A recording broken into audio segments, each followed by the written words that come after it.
విత్తనం రకం వచ్చేసి VM555. ఈ యొక్క మొక్కజొన్న రకము ఓన్లీ వర్షాకాలం వేసేది. కాకపోతే ఏంటంటే ప్రధానంగా ఇప్పుడు మధ్యకాలం కూడా ఇస్తున్నాం, అంటే రెండింటికి కూడా పనిచేస్తుంది. ఎక్కువ వర్షాకాలమే ఇది విత్తనం వేయాల్సింది. ఈ విత్తనం వచ్చేసి VM555 ఎకరాకు 2 ప్యాకెట్లు. దీని ధర మనం 1600కి ఇచ్చాము ఒక ప్యాకెట్ ధర. కాబట్టి ఈ విత్తనం రైతులు గమనించాలా, మీరు అందరూ చూసి వచ్చారు. ఇలా మన ఎదురుగా కళ్ళకి ఎట్టుందో లోన కూడా ఎంత దూరం వెళ్ళినా కూడా చేనల్లో ఇలానే ఉంది. ఇది ధర ఇప్పటికైతే రైతు ఎక్స్పెక్టేషన్, మా ఎక్స్పెక్టేషన్ అయితే 35 నుంచి 40 క్వింటాలు వస్తుంది అనుకుంటున్నాం.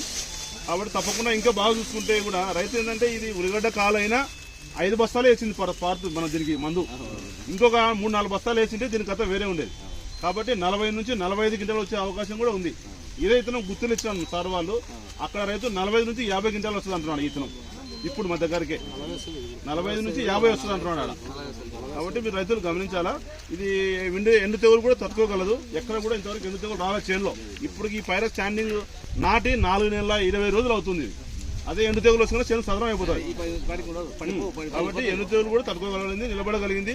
గింజ కూడా చాలా అట్రాక్షన్ ఉంటుంది. జిన్ను బట్టి గింజలు పోతే వ్యాపారస్తులు నిలబడాలి గింజలు కూడా అట్లా ఉంటాయి. ఈ గింజలు బెండు సన్నంగా ఉంటుంది. రైతుకు ఖరీఫ్ వేసుకోవడానికి చాలా అనుకూలమైన రకం. ఎకరాకు 2 ప్యాకెట్లే నాటాలి, ఎక్కువ నాటకూడదు దీన్ని. ఎందుకంటే ఎంత దూరం ఉంటే కంకి సైజు బాగా కరెక్ట్గా ఉంటుంది వస్తుంది. కాబట్టి రైతులు ఈ విషయాన్ని బలవరం రైతులు గమనించాలా. నెక్స్ట్ దాదాపుగా మీకున్న పొలంలో తప్పకుండా మా ఇతరం నాటాలని మీకు వినయ చేస్తాను తప్పకుండా. ఏమన్నా